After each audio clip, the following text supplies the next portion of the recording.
মই আজি 3খন মিটিং কৰিলোঁ। ৰাইজৰ প্ৰচণ্ড উৎসাহ।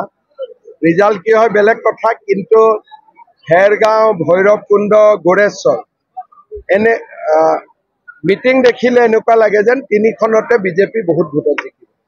আপোনাৰ অতি ডাঙৰ বোৱাৰীয়ে দুবাৰ খোৱালে, এতিয়া সৰু বোৱাৰীক সেই কথাটো কেনেকৈ ক'ব? চাওক, এবাৰ BPF জিকিলে, UPPL জিকিলে, বিজেপিক কোনেও টেষ্ট কৰা নাই। একবাৰ বিজেপিক টেষ্ট কৰিব লাগে। যেনেকে অসমৰ ৰাইজে এবাৰ বিজেপিক টেষ্ট কৰিলে, আকৌ দুবাৰ কৰিলে, এবাৰ আকৌ তৃতীয়বাৰ কৰিব। মই ভাবোঁ যে এবাৰ BTCত বিজেপিৰ শক্তিশালী চৰকাৰ আহিলে BTCৰ বহুত সমস্যা লগে লগে নোহোৱা হৈ যায়। BTCৰ এন্দুৰ নিগনি কোন বাৰু? যিবিলাকে ৰাইজক চাউল নিদিয়ে, অৰুণোদয় লাগিলে টকা খোজে, ঘৰ লাগিলে টকা খোজে, এইবিলাকে এন্দুৰ নিগনি। চব তাৰ মানে বিজেপিৰ পজিশ্যনটো ভাল হৈছে। শেহতীয়াভাৱে দুদিন আগত অসম বিধানসভাৰ অধ্যক্ষ বিশ্বজিৎ ডাঙৰীয়াই প্ৰকাশ কৰিছে যে BTCত যদি এইবাৰ বিজেপি চৰকাৰ আহি নলয় বিচাৰে তেওঁ BTCৰ CM হ'ব।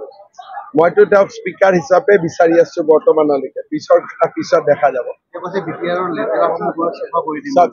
তেওঁ স্পীকাৰ, তেখেতৰ কথাৰ ওপৰত মই কমেণ্ট দিয়াটো উচিত নহয়, কাৰণ আমি স্পীকাৰক সন্মান কৰোঁ আৰু স্পীকাৰৰ পদমৰ্যাদা এটা বেলেগ ধৰণৰ। গতিকে তেখেতে আপোনালোকক যি কৈছে সেইটো আপোনালোক আৰু তেখেতৰ মাজত, ইয়াত আৰু মূৰ সোমোৱাৰ কোনো স্থান নাই। আপোনাৰ কাৰ্যকালত কালিৰ দিনটো সবাতোকৈ ডাঙৰ দুটা প্ৰতিবাদী আন্দোলন, মৰাণ জনগোষ্ঠী আৰু তেওঁলোকে চিডিউল ট্ৰাইবৰ কাৰণে আন্দোলন কৰি আছে, কোনো আমাৰ বিৰুদ্ধে আন্দোলন কৰা নাই।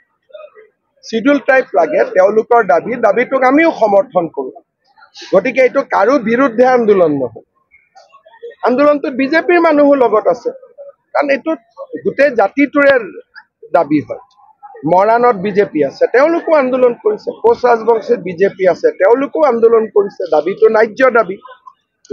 আক্ৰমণ বেয়া, আৰক্ষীৰ আক্ৰমণ হ'ব নালাগিছিল যোৱাকালি। লগে লগে মই OCক ছাছপেণ্ডো কৰিছোঁ, 5 দিনৰ ভিতৰত তদন্তও কৰিব দিছোঁ, কাৰণ আমি পুলিচক হাতত লাঠি লোৱা ব্যৱস্থাটো মই নিজে ভাল নাপাওঁ, একদম দৰকাৰ নহ'লে। প্ৰত্যেক মিটিঙতো কৈ থাকোঁ, কিন্তু 2-এজন পুলিচে কেতিয়াবা চবটো আৰু আমাৰ দিনত এপইণ্টমেণ্ট পোৱা পুলিচ নহয়। গতিকে নিজৰ নিজৰ চবৰ দৰ্শনো থাকে। বহুতে কাৰোবাৰ দিনত যদি চাকৰি পাইছিলে, অলপ বিজেপিক বিপদত পেলাওঁ বুলি 2-এটা কাম কৰি দিয়ে, তেনেকুৱাও অফিচাৰো থাকে। গতিকে মই 5 দিনৰ ইনকুৱাৰী দিছোঁ আৰু আমি যোন দোষী আমি ব্যৱস্থা লওঁ। শেহতীয়াভাৱে BTCত যিবিলাক নিযুক্তি হ'ল তাত অনিয়ম হোৱাৰ অভিযোগ উত্থাপন হয়। মই কমেণ্ট একো নিদিওঁ, কাৰণ মই যিহেতু তথ্যটো নাজানো। কিন্তু বিজেপিৰ চৰকাৰ আহিলে অসমত যেনেকে চাকৰি নামত কোনেও তামোল এখনো খাব নোৱাৰে, BTCটো খাব নোৱাৰিব।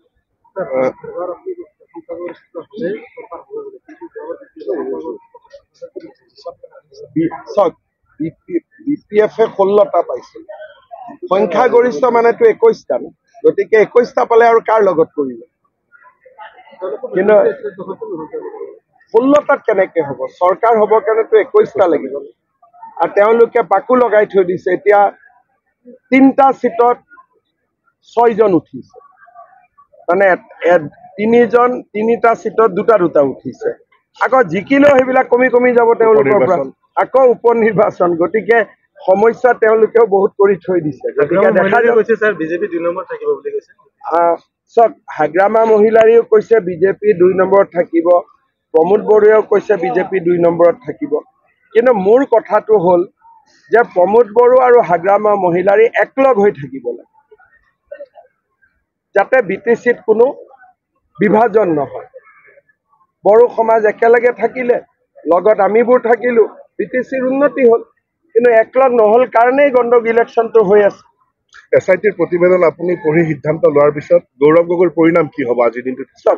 পৰিণাম 2 ধৰণে হ'ব। এটাটো ৰাজনৈতিক পৰিণাম, যে ৰাইজে ৰাজনৈতিকভাৱে সিদ্ধান্ত কিছুমান ল'ব পাৰিব, আৰু যিকেইটা আইন ভংগ কৰা বুলি SITয়ে কৈছে, সেই আইনকেইটাৰ অধীনত যি ব্যৱস্থা হয় সেই ব্যৱস্থা হ'ব। আগতীয়াকৈতো মই ক'ব নোখোজোঁ, কেবিনেটত আহিব। কেবিনেটত অহাৰ পিছত কালিয়ে মই কৈছোঁ যে প্ৰতিবেদনখন আমি লুকাই নাৰাখোঁ, ৰাইজৰ আগতো আমি মুকলি কৰিম। গতিকে মই ইমানটো, সাধাৰণতে প্ৰতিবেদন মুকলি নহয় বহুত দিনলৈ। আমি কৈছোঁ যে কেবিনেটত অহাৰ পিছতে প্ৰতিবেদনখন আমি ৰাইজৰ কাৰণেও মুকলি কৰিম। তেওঁৰ বিহু নৃত্যৰ বিষয়ে ইতিমধ্যে বক্তব্য দিছে আৰু কিবা ক'ব নেকি? এইবিলাক মানে যি মানুহে অসমীয়া বিহুটোৰোতো এটা সন্মান আছে।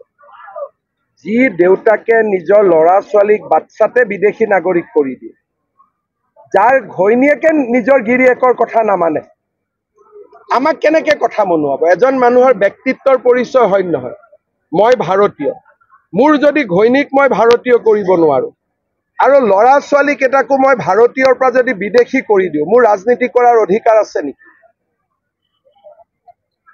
কোনো ৰাজনীতি কৰাৰ অধিকাৰে নাই। বিহুটোতো গলেই, যদি বিহুটো ব্ৰিটেইনত লৈ যাব খুজিছে বেলেগ কথা। গৌৰৱ গগৈ বোলে মই ল'ৰা ছোৱালীকটো এক্সপৰ্ট কৰি দিলো, এতিয়া বিহুটোও এক্সপৰ্ট কৰি দিম, তেতিয়া আৰু বেলেগ কথা। গৌৰৱ গগৈ আপোনাক আহ্বান জনাইছিল ভাৰত পাকিস্তানৰ খেলখন বাতিল কৰাৰ কাৰণে। গৌৰৱ গগৈৰ পৰা লেকচাৰ মই কিয় শুনো? মোৰ যদি ঘৰৰ ল'ৰা ছোৱালী বিদেশী হলহেঁতেন, মই গৌৰৱ গগৈৰ লেকচাৰ শুনিলোহেঁতেন। প্ৰথম তেওঁ নিজৰ ল'ৰা ছোৱালী কেইটাক ভাৰতীয় কৰক, মোক লেকচাৰ দিয়াৰ আগত। কাৰণ আমি বিদেশী খেদোত লাগি আছো, তেওঁলোকতো খেদিব লাগিব। তৰুণ গগৈ নাতিনীয়েকক মই কেনেকে খেদো? গতিকে মই গৌৰৱ গগৈক আহ্বান জনাম যে আপোনাৰ ল'ৰা ছোৱালী কেইটাক ভাৰতীয় কৰক, বেলেগক লেকচাৰ মাৰাৰ আগত।